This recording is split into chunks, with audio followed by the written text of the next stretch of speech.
Hi, everyone. Good afternoon, good morning for everyone on the line. Thank you very much for joining today's webinar hosted by Litmus. My name is Tim Duranlo, and I'm the head of marketing here at Litmus. For today's webinar, we'll be covering the art of better learning retention, drip feed content. To cover this great topic, I'm joined today by Shannon Tipton, Chief Learning Rebel from Learning Rebels. We've been working with Shannon for quite some time now, and she's also a regular featured writer on the Litmus blog. I'll let Shannon introduce herself further in a minute, but I wanted to give everyone a quick overview of Litmus for everyone on the line that's joining us for the first time. Litmus is a simple yet powerful cloud-based platform that unifies learning management, the extended enterprise, and prepackaged content to meet any organization's internal and external training needs.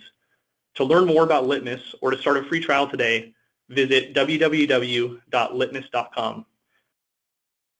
Without further ado, I would like to hand it over to Shannon Tipton to take it away. Thank you, Tim. Welcome, everyone.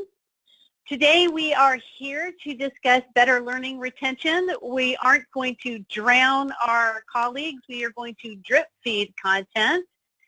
So as Tim said, my name is Shannon Tipton, and together we're going to stop drowning people with content and starting the drip feed. As he said, I am the owner and Chief Learning Rebel of Learning Rebels LLC out here in Chicago, Illinois. And I am really super excited to be talking with you today. I know that everyone's got other things that they could be doing, and I appreciate your time being spent here. First off, before we get started, Kia's going to throw up a poll. It's going to ask you a couple of questions. I just want to get a feeling for where you guys are in regards to drip feeding content. And we're going to talk about what exactly drip feeding content is here in just a second. So those are our poll results. We've got almost half of you saying no. So then for those of you who might say maybe, and those of you who said yes, how are you drip feeding your content now? We've got 51% of you using an LMS. So for those of you who are drip feeding content, or perhaps drip feeding content, you're using your learning management system to help you out with that. And that's great. And the rest of you, another 31% of you using newsletters or emails, and that's perfect too. We are certainly going to talk about that, or those wonderful tools rather, to take content to the next level. Now let's talk about drip feeding. Have you ever felt like this? You know, felt like you were just headed into a wave of content that you couldn't control, that perhaps you might be drowning, or perhaps feeling like this? And your audience, your team members, after you're producing a series of content, they're feeling like one or the other. They're feeling like, oh my gosh, I'm about to take this course and now I'm going to be drowning in information, or perhaps they're just getting a whole bunch of information at once and they can't control that. So what we want to do here is we want to stop the madness. We want to stop the madness of drowning people with content, because there is a better way. So our goal today is, oops, did I say that out loud? Keep calm and try to take over the world? I think that's what we all want to do. But seriously, our goal today is to understand the what and why behind dripping content, how to create solid chunked content that can be dripped, and really understand the tools and the know-how, meaning what sort of platforms should we be using and how to use them appropriately in order to drip feed your content. So what is drip feeding? Well, drip feeding is just a fancy way of saying a scheduled delivery of chunked content. So we're not reinventing the world here. A lot of you are probably already doing this to some extent, and that explains the maybes in our poll. So when we think about scheduled delivery of chunked content, really what we're talking about is providing drip feeding as a strategy for keeping people engaged or interested in the content. By drip feeding content, we are allowing people to progress within the learning structure themselves. Because one of the biggest areas of creating learning that really sticks with a person is being able to give them the choice as to whether or not they want to move forward and when they want to move forward. So what we're essentially doing when we do that is that we help manage the cognitive load, right? Because people want their brains to be able to breathe. They want their brains to have a break. So when we can drip feed content in a scheduled environment, what happens there is that we manage the information going to the participant in a way where they can consume it. And that really becomes quite important when we talk about managing cognitive load. Well, okay, well, that's all well and good, Shannon, but what else you got in regards to dripping content? Well, first, it's all about pacing. We're keeping everybody on track. You're sending nuggets of information. Perhaps you're sending lessons one at a time, once a week. So right now I'm doing, for example, a chunked drip feeding of content to a client of mine, and we're doing it based on instructional design, and we're doing it based on the ADDIE model. So in 5 weeks, they're receiving dripped content. Week 1, they receive information on analysis. Week 2, they get it on design. Week 3 on development, et cetera, et cetera. So we're able to pace the information appropriately, keeping everybody on track and yet managing their cognitive load. The next part is that when we create a drip feed of content, we're able to move with flexibility and agility. Because here's the thing about drip feeding content, people. When you do it in a 5-week span, like what I'm doing now, is it allows me to send out the work on analysis. I can get questions back. I can see what people are doing. And from there, I can adjust the lesson on design. It makes the content more agile and flexible, because then I can say, oh, look, they're really engaging in the videos, or they're really engaging in the discussion. So I want to put more of that in the lesson. So then I can change it up to make it more appropriate to the end user. And that sort of information becomes quite valuable from a learning perspective. And then from engagement, we know then who is in and who is out. Because you put certain confines to your lesson. You might have some clickable measurements. If you're doing it through your LMS, you know who is looking at it and when they are looking at the content and when they're engaging with it. This gives you more time to be able to see who is interacting with what areas. And again, then, you can go back to the agile part of this. You might even be able to reach out to people who are not engaging with the content, and you can find out why. You know, maybe there's something within the content that's confusing or overwhelming or not making sense, or maybe it is a motivation issue and they just simply don't want to engage. But at least this way, you'll know. The next part of this is that we can make the content more of a blend. So that means that we can include discussion boards and videos and articles and reading assignments. So we can then make sure that the information is appropriate to their needs. And we can truly make it a blended curriculum. And I think that anytime we can utilize more delivery modalities, the better off we are in keeping people engaged and also managing their cognitive load. The last part of this is all about preventing the burnout, the brain fry. We want to be sure that, again, that we have people that are with us. We haven't lost them. We are ensuring that the content is appropriate for the audience, that we are indeed taking the time to address the learning need, and we are indeed solving the problem at hand. And when we create drip feed of content, we can make sure that everybody is on board, even the managers. So the managers then have an opportunity to log in and log out of your drip feed of content to see what the end user is seeing. And then they are also on board because they're sort of seeing the same lessons. And then a conversation can start. So being able to drip feed content really becomes a positive way to build excitement, to build engagement, and to build interactivity. Now, when we talk about chunked content, being able to chunk the content appropriately to feed your funnel really becomes important. So when we talk about chunked content, we talk about the delivery of content to ease the load on the working memory and then to practice retrieval. Because if we think about the psychological learning process, part of that is moving information from the working memory to the long-term memory. And when we drip feed, we're allowing more time and more space for that to happen, right? So information comes up front into our heads, and now we have more time to make a decision as to how we're going to store it in our brains, and most importantly, how we're going to retrieve it later when we need it. This also then allows you to create job aids or downloads or workbooks or what have you, handouts, that people can consume in a spread out time period.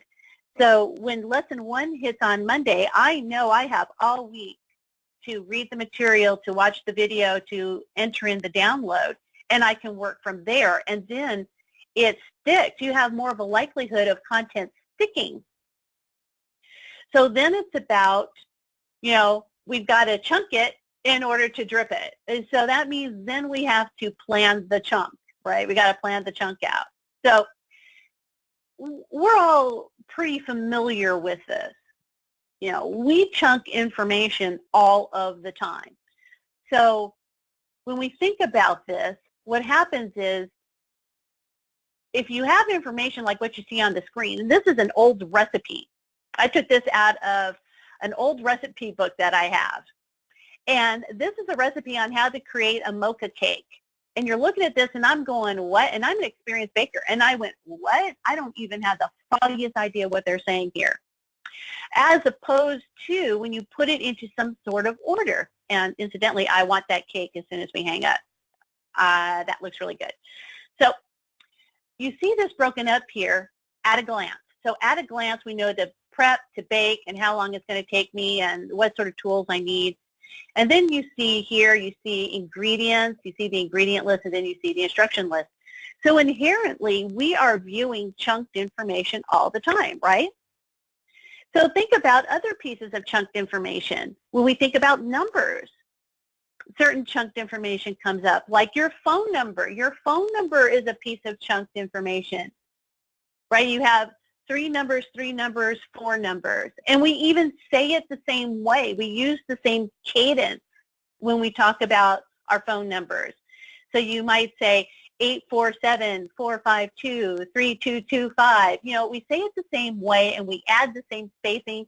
And that then is a muscle memory where we have chunked the information down. So now, how do we do that ourselves to make sure that we are chunking information down the way it needs to be chunked down in order to create our drip feed?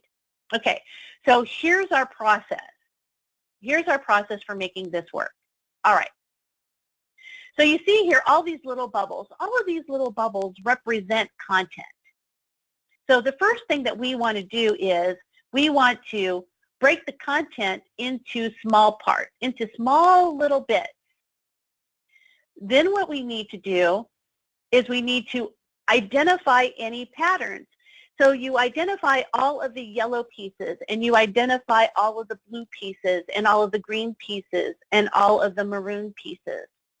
Okay, so once we have all of those pieces and patterns identified, then what we can do is we can say, all right, now we need to organize the patterns. We need to put them in a place where they make sense. Do the blue dots come before the green dots? Are there further elements of organization that need to occur? Are there certain buckets maybe that we've discovered? So in this example, you see that the yellow dots have disappeared. And that's because some of the yellow dots could be incorporated into the blue dots. So now we're simplifying our information. And it also could be that we're looking at information from a need-to-know perspective. What is it that people need to know in order to get the job done? And so when we go through all of our dots and we go, you know what, they do not need to know the history of the car engine in order to put gasoline in their car, then we can take away some of the dots and we can further organize the patterns that we see. So the last part of this then becomes grouping information into small bites. So once we have our big topics identified, we then move them into smaller bites.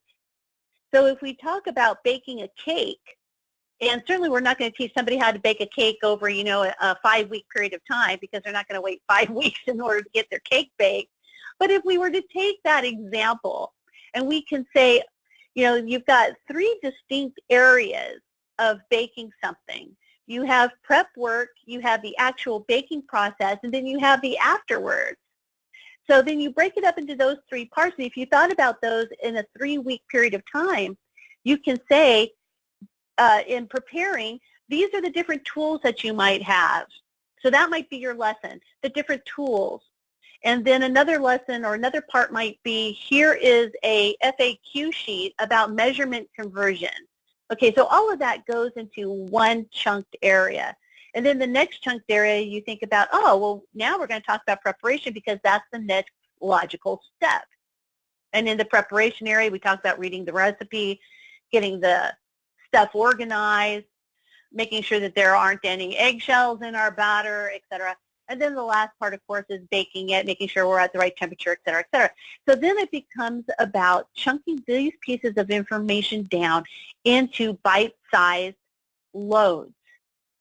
So we are managing the cognitive load through the drip feed process, okay? So then the last part of this is to plan it. How are we going to plan the drip out? You know, are we going to make the content evergreen, meaning that once we send it out, it's always out? Are we going to send it out on a fixed date, meaning everyone gets it on a certain date, and then next lesson everyone gets it on a certain date? Or is it manual? So are you going to decide yourself that you want it every 5 days or every 10 days, and you're going to manually plan that out? So you need to think about, how are you next going to plan it, and what tool are you going to use to make it happen? The next part of what we have here is understanding the process. So when we think about understanding the process, we think about these certain examples here. So how do you complete a puzzle? How do you build a house? How do you read a book? How do you eat an elephant? Right? Well, how do we do all this? Well, we do it one step at a time, right? And so when we think about, one of the questions here is, how do we identify the need to know versus the want to know? Well, the need to know here is, if you think about how do you complete a puzzle, we're not bringing in extra puzzle pieces, right? We're only dealing with the puzzle pieces we absolutely need to have in order to create what it is we're creating. Anything else becomes extra. And so when you think about this and you're talking about it to subject matter experts, one of the questions that I like to ask a subject matter expert is, when we think about all of the content that we're going to put into a drip feed, which are the most critical to getting the job done? Let's start with that list. First off, you brainstorm everything. And then you can put them into buckets, your need to know, nice to know, should know bucket. And asking the question continuously, what absolutely needs to be known in order to get the job done? Okay, so then that means, if we go back to my engine example and say, people do not need to know how the combustion engine works in order to put gasoline in their car. And when you have a subject matter expert that says, oh yes, that's really critical and really important, then you ask them, okay, if I could go out and I can find 5 people who know how to put gasoline in their car but don't know how the combustion engine works, would you say then that understanding how the engine works is not critical to getting the job done? And those are the sorts of follow-up questions. You do it nicely in a coaching manner, but those are the sorts of questions that you ask to ensure that you truly are addressing the need to know versus the want to know versus the I should know this eventually. One of the other questions here is a really good question about how do I recommend presenting learners with the option to learn more to gain content? If so, how might that fit into the pacing of delivery? How that fits in is with every part of your DRIP content, you put in optional stuff. So you let them know that this is nice to know or resource information or you put in a little link that says, I would love to know more about this topic. And here's your link. And you have additional videos or additional articles. And you allow them to make the choice. The key to learning is all about the choice. And when with these examples that you see on the screen here, completing a puzzle, building a house, reading a book, or eating the elephant, how do you start that? Well, you start that with the end, begin with the end in mind, right? So don't you love this Lego creation? And you know that they started this Lego creation with a picture of Yoda. They just didn't pop this off of their memory, so they began with the end in mind. And they started with little bits and chunks. So you start with the bottom and you build the foundation, and then maybe you start with the brown pieces and the maroon pieces and the green pieces. So you start at one little piece at a time, and every little piece is important to making sure that the object comes together the way we need it to come together. So you don't see here any, weirdly placed yellow blocks because they don't belong. So what is it that absolutely belongs to getting to our final destination? And to do this, we begin with the end in mind. And yes, I am going to show you the specifics of some of the DRIP content. So what we're going to talk about right now then is the tools for the job. So how is it then we determine which tool can best fit for what it is you're looking for? And so in some cases, it is running it through your LMS, or in this case, running it through Litmos in order to make it happen for you.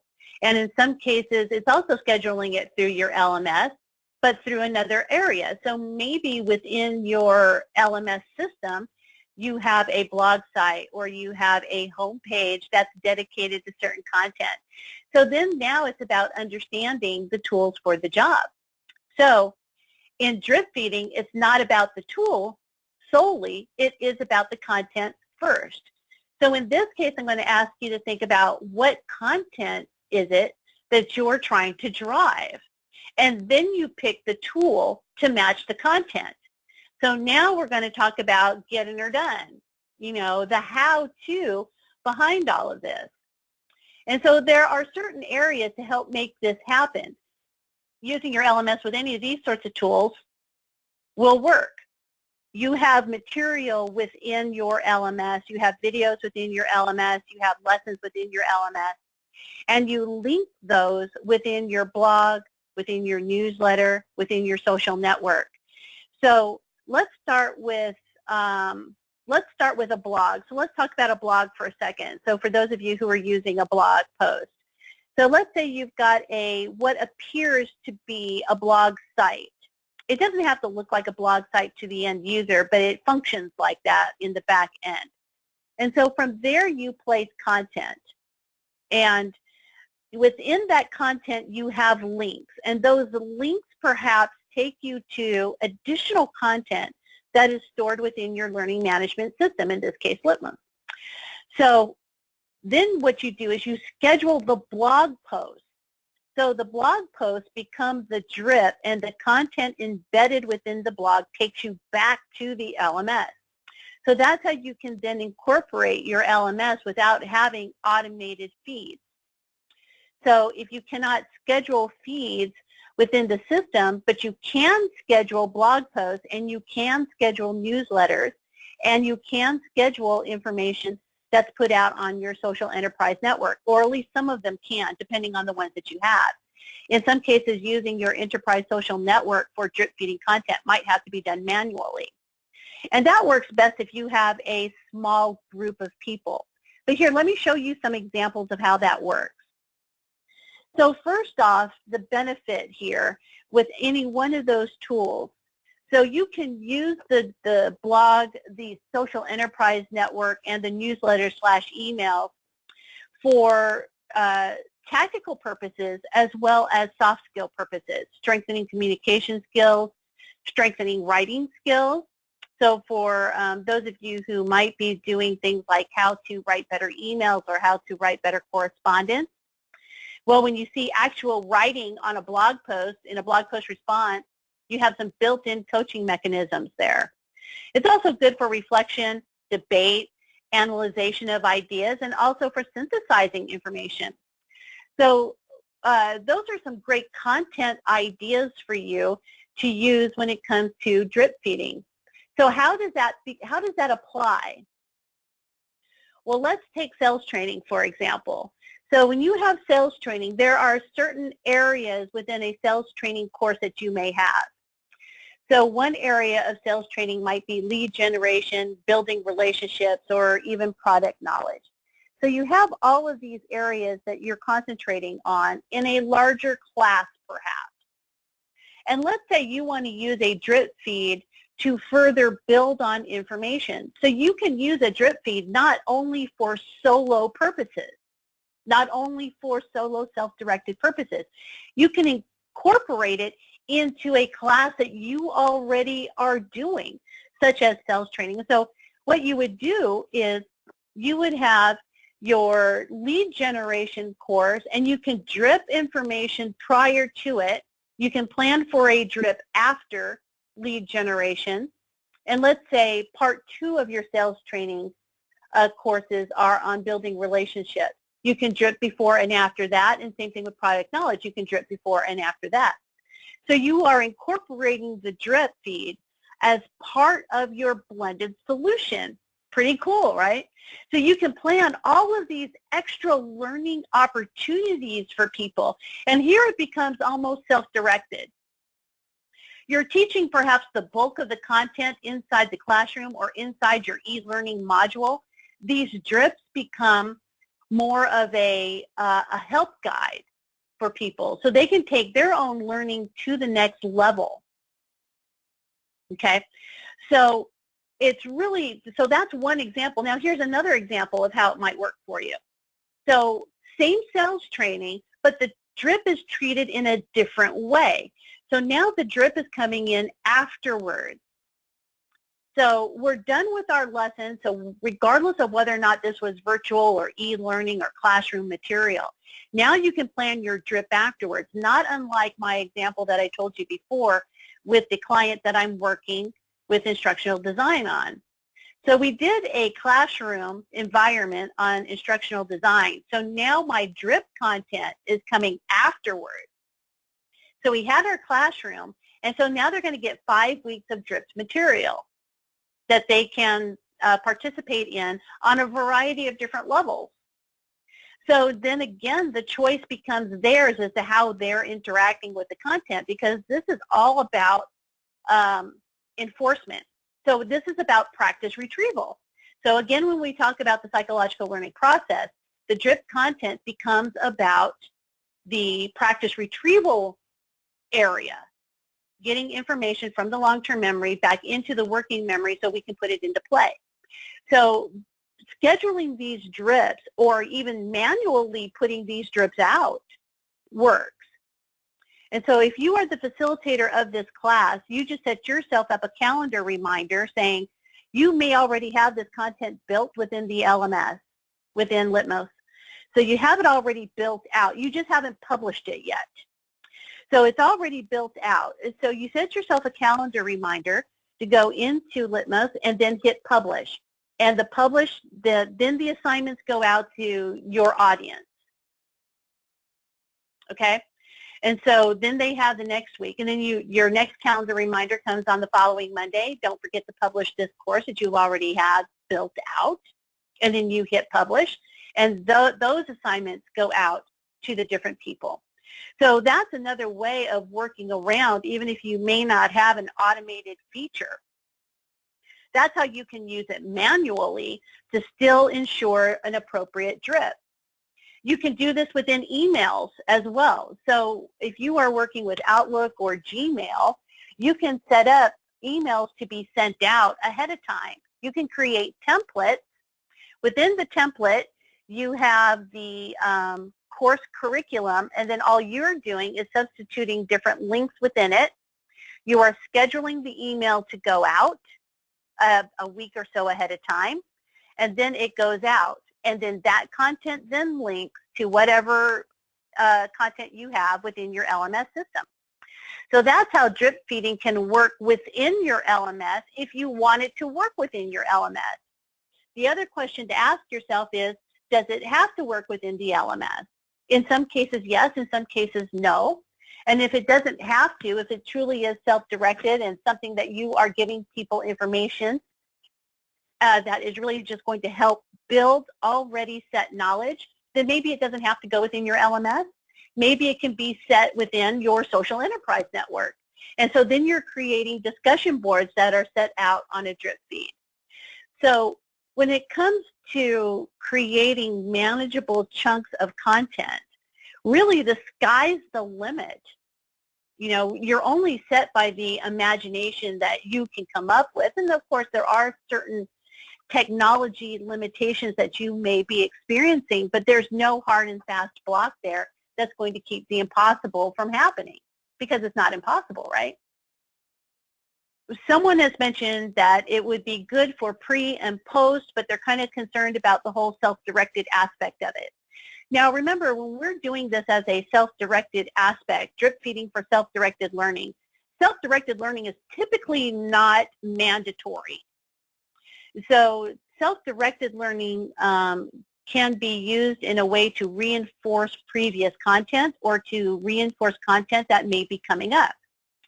Now, it can be mandatory if you set parameters around it, where you say that this program, this sales training program, has to be completed, and all of its nuances need to be completed within the next 4 to 6 weeks. So you're setting some timing around that. And again, it's up to people.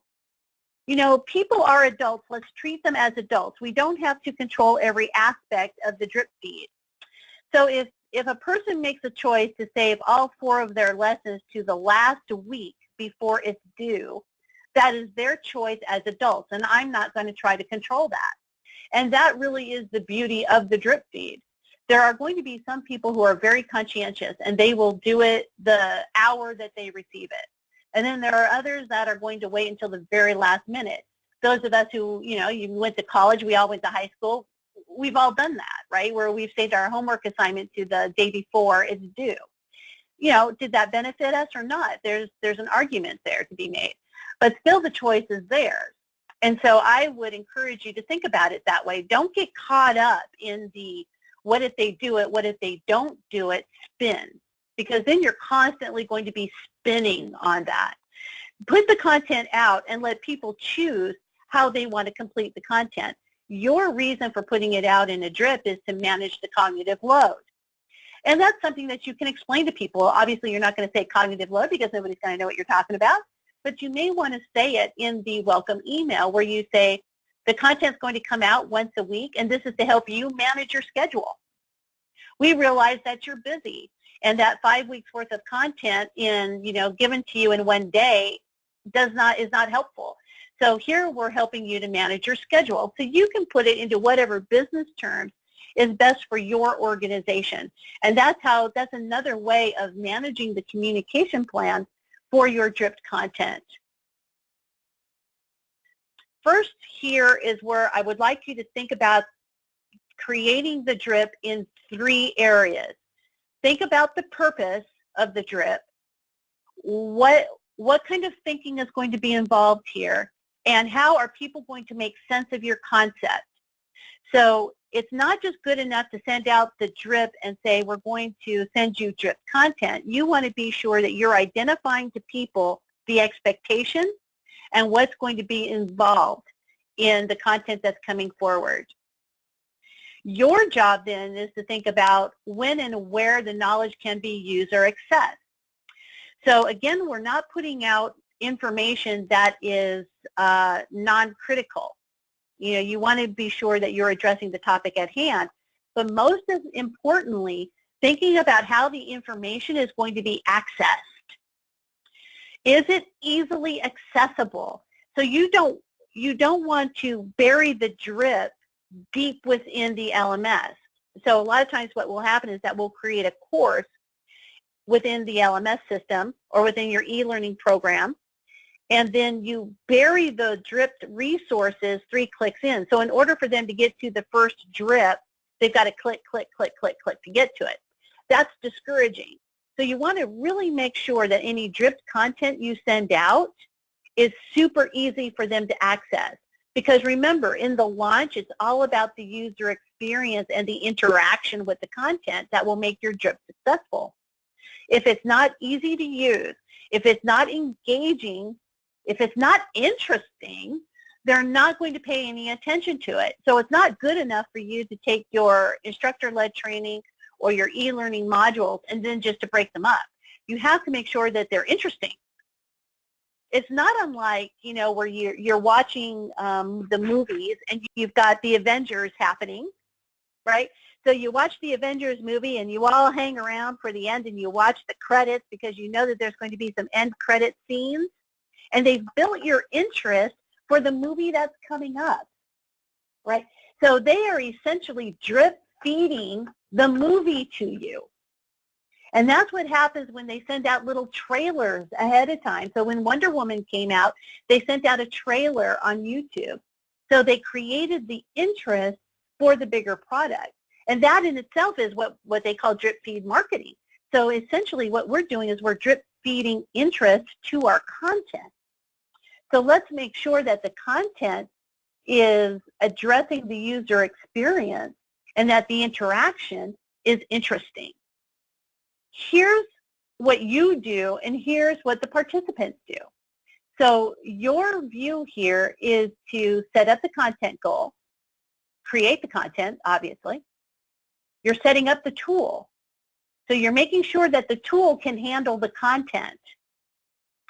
So you've got your content developed. So now which tool is the best tool for the content? So if you're going to set up a course within your, within Litmos, within your LMS, then what tool is going to be the best delivery mechanism here? So that's something that you really seriously need to consider. So that's something that you're going to put on your list. So what happens with the people here is after the drip gets sent out, the participant responds to your drip. You have to be sure that you're able to moderate the participant discussion, if indeed a participant discussion is involved. And it should be, because that would be kind of cool for people to be able to communicate with you. Then you have a participant follow-up. So the participant responds, you moderate, and then the participant follows up, and then you follow up. So this actually becomes more of an iterative circular process here. So the yellow part, which you see on your screen, are things that you have to think about. And the blue part of the screen is your interaction with the participants within the course. We've got, I'm reading the questions again, self-guided presentations are optional, but the assessment is required. Part of what you might want to do with assessments and dripped content is to put the assessment first. So this way either people can test out or they can see what's coming. You can use a pre-assessment sort of as a lesson agenda. So you give them a poll or you give them a little pop quiz, and it's kind of in a fun, non-punitive way.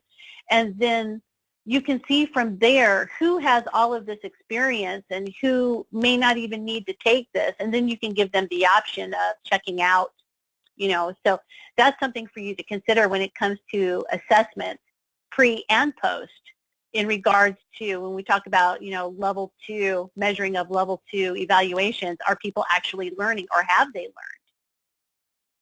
So here are your, you know, beware of this. So first, of an unclear concept. What I like to recommend with drips is that you keep the content limited in scope. You know, maybe 1 or 2 lesson ideas per drip feed. So if you've got a drip feed of content, which is why I broke up the ADDIE the way that I did. So the first week is all about analysis and only analysis. I'm not getting into development or content lessons or content outlines, nothing. It's all about how do we analyze content, because you don't want to muddy the waters. You don't want to, again, have them eating that elephant more than one bite at a time. So be sure that your concept is clear and you're dealing with one lesson at a time per drip. Be sure that the context is clear so people understand what they're supposed to do. So when people don't understand what they're supposed to do with the drip, then they don't participate in it. So you have to be sure that contextually the purpose is clear and people understand the expectations. The other part that will throw your drip offline is that it's not tied to a larger curriculum. So if you go back to my sales example, a few slides back, you saw that the whole curriculum is built on sales. So they know then that they're going to be learning about either lead generation or product knowledge or what have you. So it's tied to a larger purpose. So you're just not throwing out random lessons. Be sure that it's tied to a larger purpose. The other part where we lose people is that we ask for people to do things just for the sake of doing things.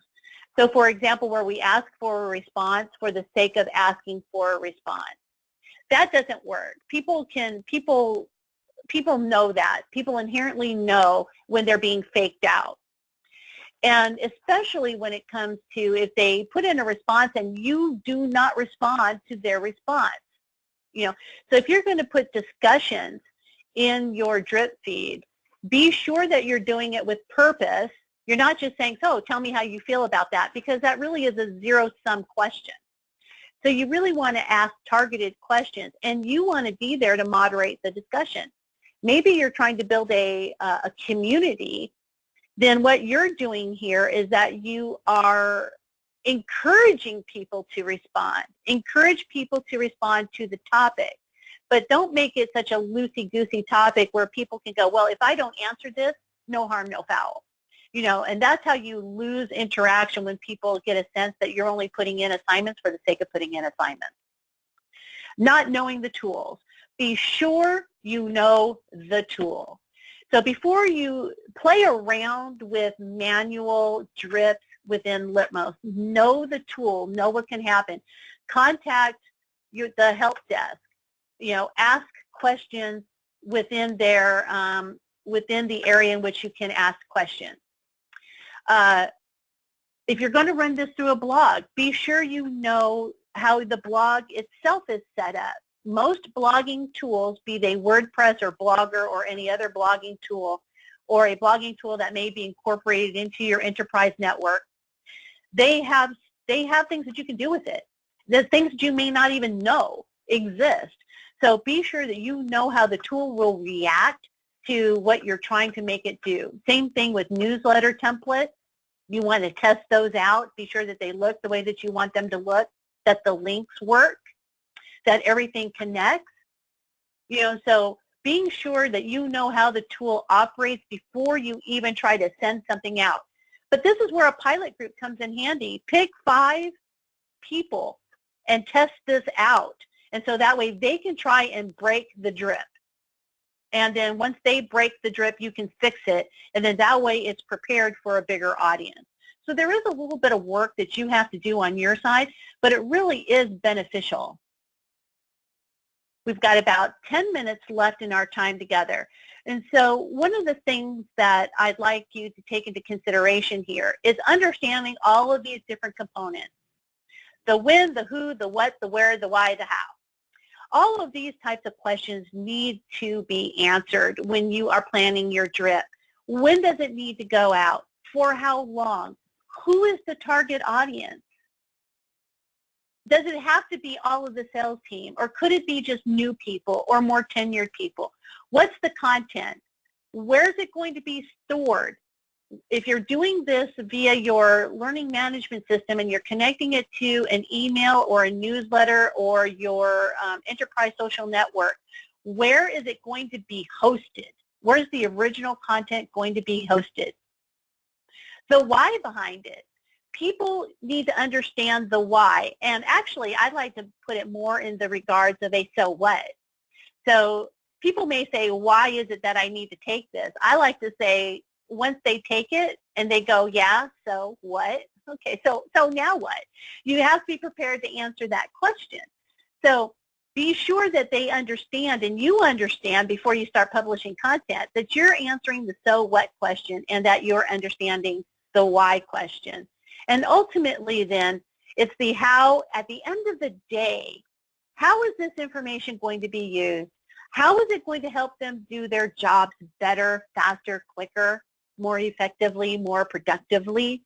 You know, how is this all going to affect everyone in their roles?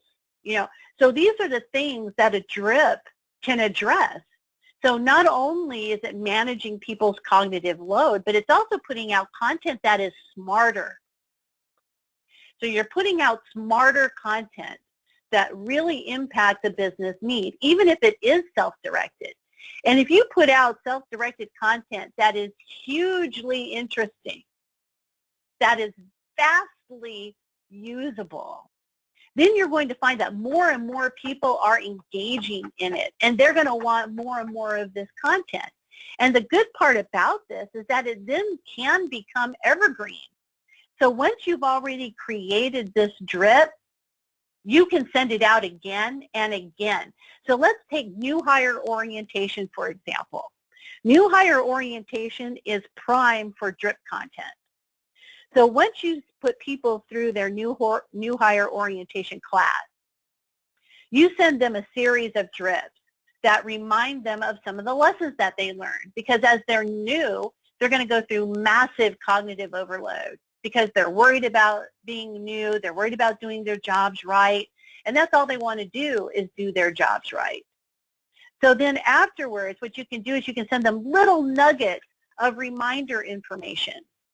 Don't forget that you've got to complete your 401k information before the month is out. This is how you do it. Here's a little video of somebody explaining how it works, et cetera, et cetera.